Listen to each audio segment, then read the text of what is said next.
איך בונים נכון הקלטת פתיח לעסק, את ההקלטת IVR הראשונה לעסק. כמעט כל בעל עסק לא מקדיש לזה זמן ראוי, וזה דבר קריטי לעסק. כשהולכים לבנות הקלטה לעסק, צריך להתחשב בכל כך הרבה פרמטרים שבעלי עסקים מדלגים על זה. הדברים החשובים הם, דבר ראשון, מה הצרכים של העסק. דבר שני, העיקרי, מה החוויית לקוח שהוא ישמע את זה. אם אתם לא יודעים, תנו לכמה לקוחות להקשיב לזה. תשאלו אותם מה הם אומרים. דבר שלישי, אל תתישו את הלקוחות ביותר מדי אופציות.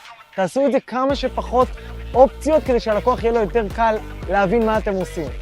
דבר נוסף, שהוא מאוד חשוב, כדי לצמצם הרבה שיחות שהן נפוצות, כמו מה שעות פתיחה, כמו מה הכתובת שלכם ועוד הרבה דברים, שבו עם העובדים שלכם ותשאלו אותם מה השיחות שחוזרות על עצמם. איזה דברים אתם רואים שזה כל הזמן חוזר השאלות. דבר נוסף שאפשר להתחשב זה בחיבור ה-IVR